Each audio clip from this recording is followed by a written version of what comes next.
South MP. And anyways, you're up. Thank you. Everything short and sweet and very informal Thank you, today. Chris. Thank you. And thank you, everyone. It's good to see so many familiar faces and some new faces here today. Today, the Canadian flag flies at half-mast on Parliament Hill and across the country. The National Day of Mourning reminds us of loved ones we've lost and those whose lives have been forever changed by workplace injuries. This year, we join labour leaders to condemn violence and harassment in the workplace. We know that too many Canadians face this unacceptable reality at work, and we are taking action with Bill C-65 to end harassment and violence in federal workplaces.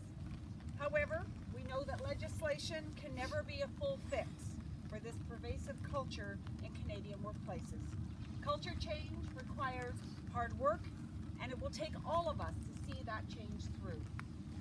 On this National Day of Mourning, the Government of Canada reaffirms its commitment to continue building a culture of health and safety to prevent the full range of injuries in workplaces across Canada.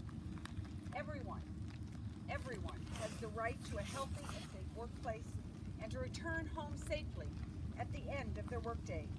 And we need to continue together, and I know we do, to help keep Canadians safe.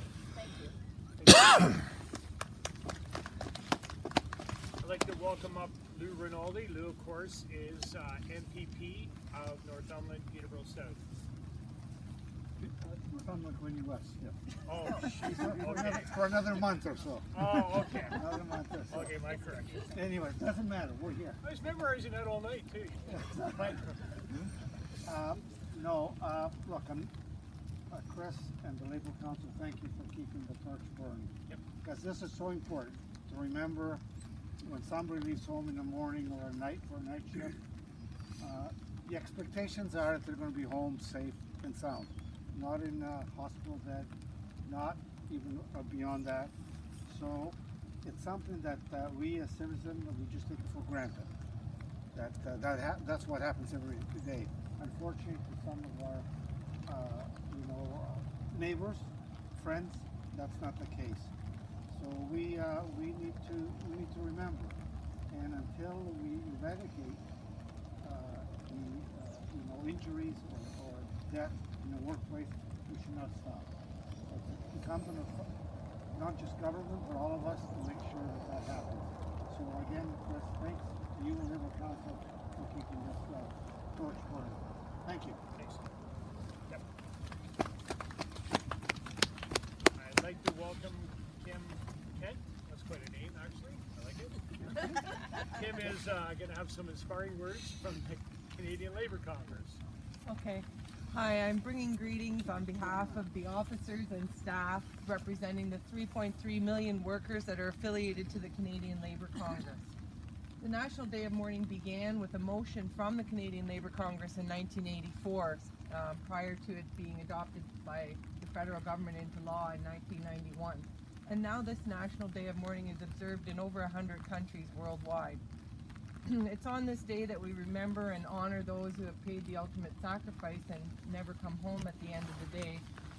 But also we use this day, as we say, to fight for the living. And that's to push our governments to enact legislation that changes policy and legislation to improve safety in the workplace.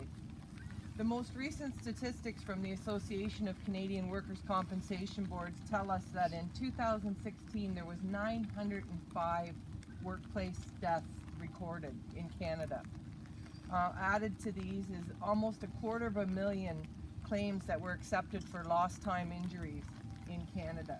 And this doesn't include injuries that weren't reported or injuries that weren't accepted by compensation boards. When you factor those in, it's significantly more. What these numbers don't show is just how many people are directly affected by these workplace tragedies.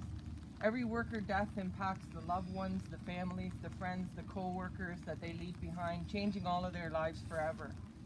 And one way we honor their memories is to do all we can to make sure no one else's family has to say goodbye prematurely or to struggle to care for a loved one. But it also means that we break the silence on violence and harassment in the workplace and speak out. Without these critical conversations, employers and governments will have little incentive to act on our behalf. The situation is especially acute for women workers, many of whom are working in caregiving professions like nurses, personal support workers, and teachers. Women workers are often too the target of workplace violence and harassment, including sexual and physical harassment or violence. Another risk is that domestic violence follows women into the workplace, and often the outcome can be fatal. This day of mourning, Canada's unions are urging workers to seek support if they're victims of violence and harassment. This impacts every sector, some sectors more than others. Frontline workers, including bus drivers, paramedics, flight attendants, call center workers, and many others, particularly those who work alone. For those folks, the dangers are even more significant. Working with Canada's unions and employers, we're happy that the federal government has developed strong regulations on workplace violence, and the federal bill C-65 promises to finally address sexual harassment as a workplace hazard, and we commend that. However, workers are also calling for new measures, whistleblower protection to protect complainants from reprisal, the hiring of properly trained federal health and safety officers in the appropriate numbers needed, and the recognition of domestic violence as a workplace hazard, just like it's been explicitly written into the legislation here in Ontario following the workplace murders of Teresa Vince and Lori DuPont. It's time to collectively renew our commitment to ensuring all workers are safe and supported at work. Thank you. Thanks, Kim. Okay, I'd like to now call up John Cato. He's from USW Local 6571. I wouldn't use that. Thanks, no problem. First of all, I just want to say thank you to Chris and thank you to the Northumberland Labour Council for inviting me here to speak to everybody today. And I'm a health and safety representative with the United Steelworkers Union. I recognize a couple of faces in the crowd, but not very many. And as Kim just said, this day has been recognized as a national day of mourning in Canada since 1991. And on average, I know Chris didn't really touch on the crosses here, but Chris has made me understand that these crosses here represent each white cross represents 1,000 workers, and typically on average we have around 1,000 workers that die in this country every single year because of workplace accidents and illnesses. So if you're under the age of 25, you're actually 4 times more likely to be injured in a workplace accident. So for our younger people, and I don't see a lot of younger people here today, but for our younger people, one of the things that is necessary for us is to try and improve the education that we give to them. At one time or another, we probably all heard phrases. I heard it on a commercial one time. Every accident is preventable. Think about that for a second. Every accident is preventable. If every accident is preventable, why do we still have on average almost 1,000 workers in Canada dying every single year? And those are just the ones that are dying. Like Kim said, over 240,000 compensation cases for lost time work every year. That's just for lost time work. That's not the ones that injure themselves at work and they don't have to go off on compensation. I believe that there's a whole host of factors that lead to what I call a systematic failure. It's a lack of education of our kids. It's a lack of education by employers when you enter the workforce.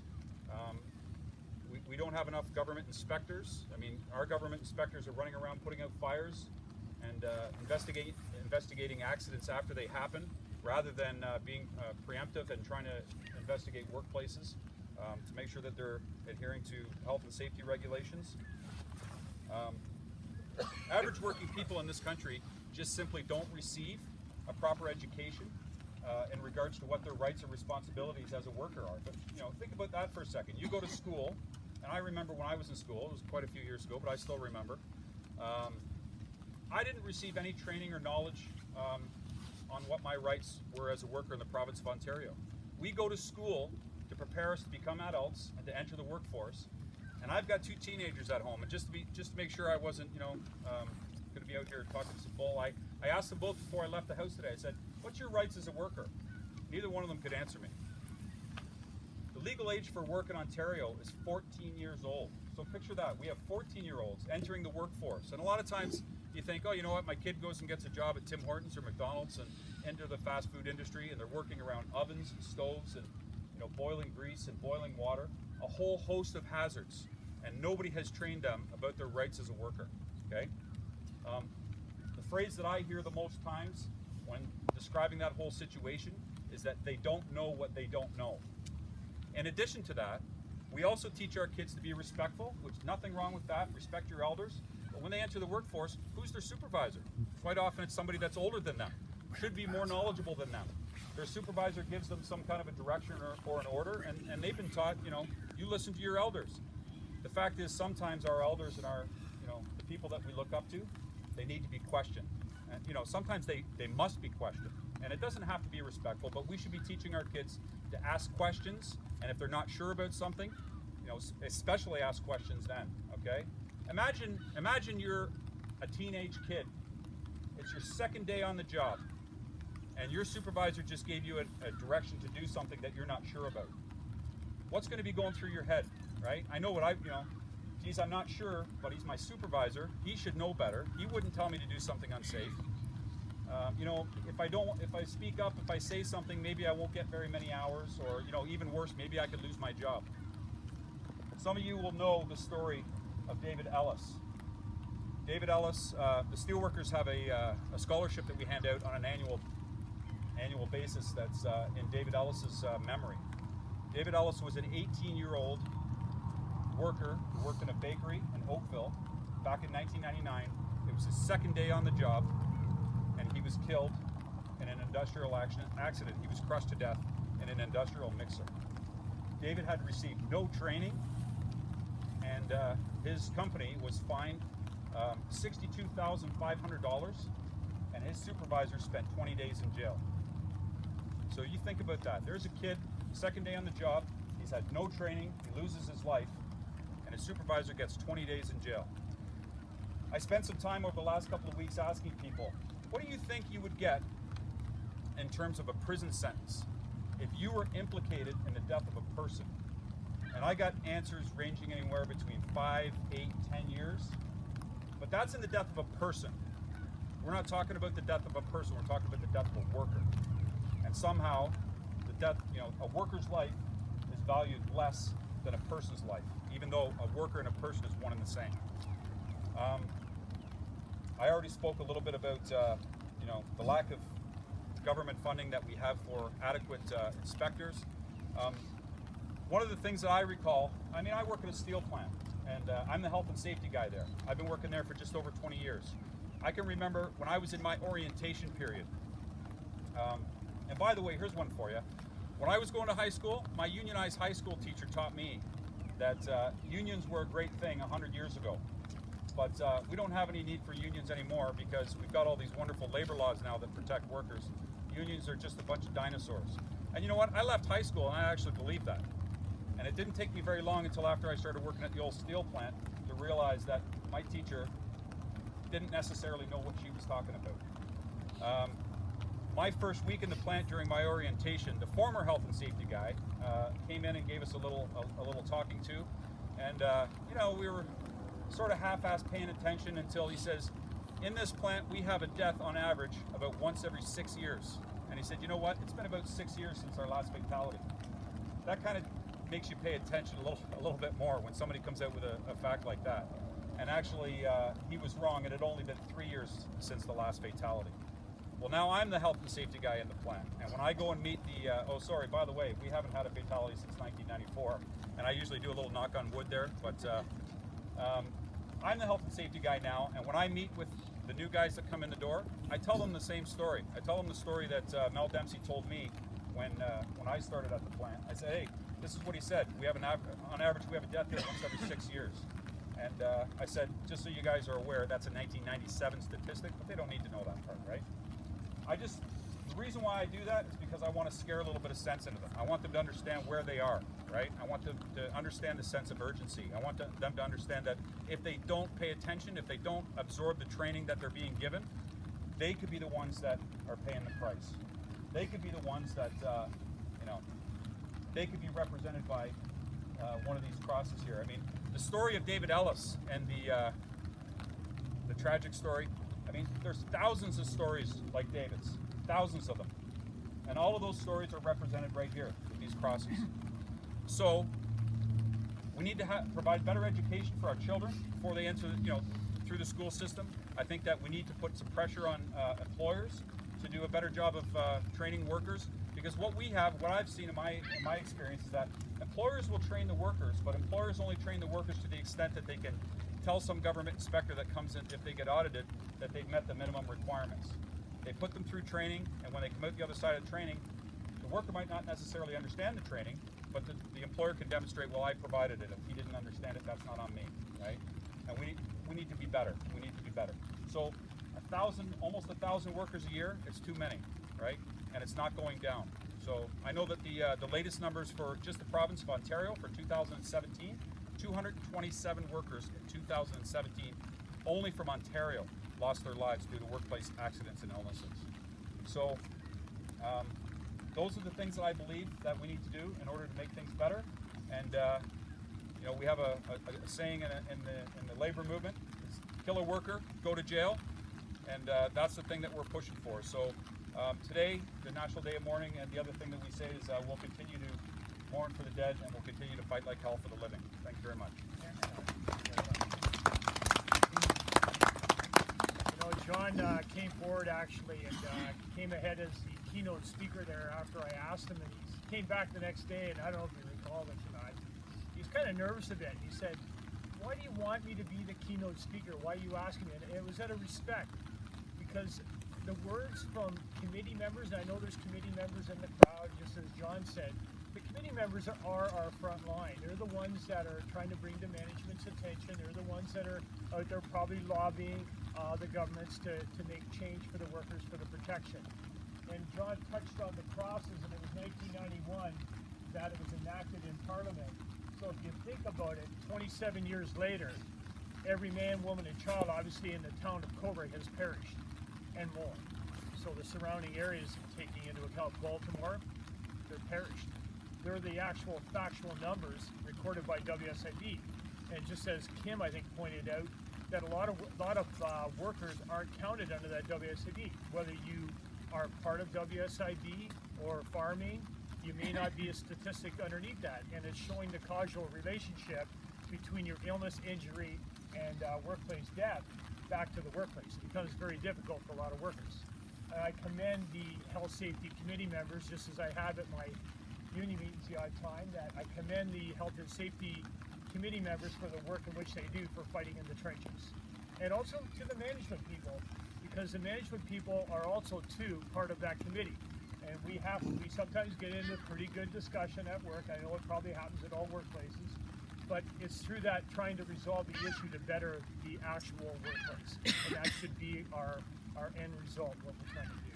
So, invocation, Reverend Canon Rick Miller, right? Yeah, thank you. Chris, I didn't hear who he was. Oh, Reverend Canon Rick Miller? From? St. Peter's. Sorry, Okay, St. thank Peter's you. Anglican Church. Thank you.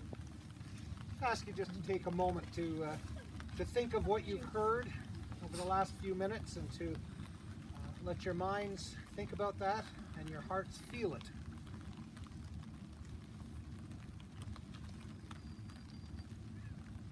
Creator and loving God, you formed the world and its people with your hands. As we use our hands, our heads, and our hearts in co-creating the world, in our many and varied occupations and vocations, we are especially aware of our human vulnerability and our fragility. With family, friends, and co-workers, we suffer daily with those injured and mourn for those killed in the workplace. Bless them not only as we remember, but always. Our grief, however, is hollow if we fail to respond to the safety needs of all people in the workplace. Awaken our passion for justice for all who work in dangerous environments. May the health, safety, and worth of every human being be first and foremost in all our actions, our thoughts, and our decisions. And gracious God, grant us hope. Amen. We'll follow that with a moment of silence for those that have fell ill and died as a result of the work.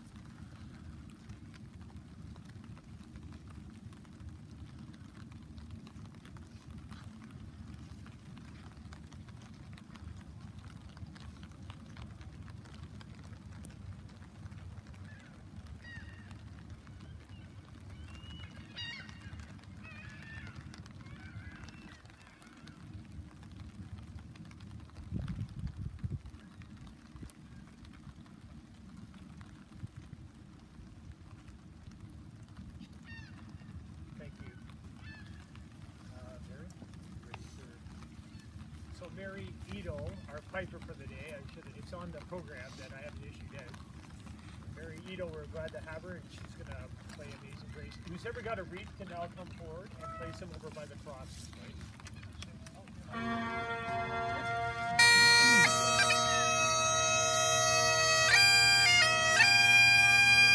Can you get the wreath from that? I'll put it here.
We're just getting towards the end. I just got a quick, I'll move up a bit here.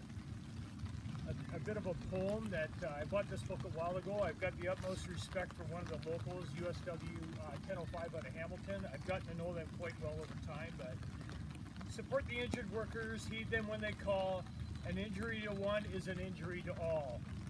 When Jeannie had her accident, they said she was a fake, even though her x-rays showed a major break. Could you kindly tell me, what more does it take? The board wants to retrain Mary, send her back to school, but she's been away for so long, she feels like a damn fool. She knows that she could learn the new skills if they just gave her time, but they want to fast track her just to save a dime. Since George had his accident, he's confined to a wheelchair. Some people look right through him, as though he wasn't there. His wheelchair has become a rolling prison cell, as his compensation board is putting him through hell. Far too many workers are being forced to fight just to get the benefits that ought to be their right. So it's a poem from the 1005. I know, Ian, can you give that to John for a second? And is anybody else from the Thurman Labor Council on the executive here besides Ian? I think that's it. Support, yep. So I think, I guess this is a point in time that we're towards the closing. We just want to say thank you very much for coming out. I know I want to really thank the keynote speakers. We try to have balance every year. John obviously gave the workers' perspective, and I thank you, John, for coming down from Whitby for that, to give that. Kim, our guest speaker, MP, MPP, we're here today. Invocation, I'd like to thank. I hope I'm not missing anybody else. I always go miss somebody. And thank yous for coming, of course. And thank you for the management that are here today. I know there's management from my workplace. Is there other management from other workplaces? Raise your hand. Nope, okay. But you know what? if the people want to go back, and I know we have a couple new people here that haven't been at a ceremony before, go back to your workplaces and invite your management to come. This is a public event. Even though it's Northumberland Labour Council, it is a public event. It's listed as one, right? So go back and invite your management to come back. It's only by working together, cooperation, that we try to achieve things. We can't achieve anything on our own. We know that. So, in closing, I've got one more because it is election time coming up. So, this was a pretty good one. Why should you vote? Why should you care? Taste the water, smell the air. The evidence is everywhere. The melting of the polar cap, the poison flowing from your tap. Shady deals and dirty deeds, democracy's garden is full of weeds. Politicians you can't trust, who eat until their bellies bust. It's kind of a little bit of humor here. Not one of them would say no more as they march us off to war. Seniors forced to use food banks, soldiers riding in new tanks. Crumbling schools where kids can't read, crowded emergency wards where patients bleed. Unemployment and despair, the evidence is everywhere. Please vote, but choose well or watch your province go to hell. Anyway, that's not for the Reverend, of course. Thank you very much, everyone, for coming out. It will be uploaded on my Facebook, but it's going to be on Northumberland Labour Council, which is on Facebook, which anybody can go to and look up, right? Correct me if I'm wrong. Thank you very much, and we're going to close it out with Mary's going to play another. And I'd like to thank Mary, too, for, on short notice, for coming and playing. Thank you.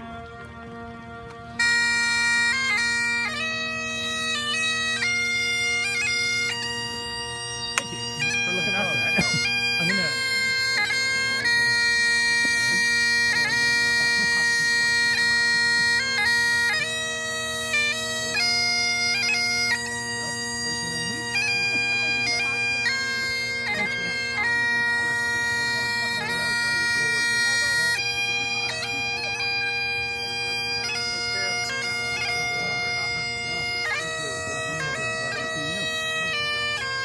So, how's it going anyway? Going, man. Where'd you get to? Oh, we ended up having to come back. He had to get back. He was going down to Arizona. Oh, yeah. So I had to have him back. He had to catch a plane. So Right on. sucked to have to leave early, but Yeah. What are you gonna do? what are you gonna do? We had to be there. I had the day, so whatever. All right, we'll see you. Yeah, thanks. Thanks, Mary. Very welcome.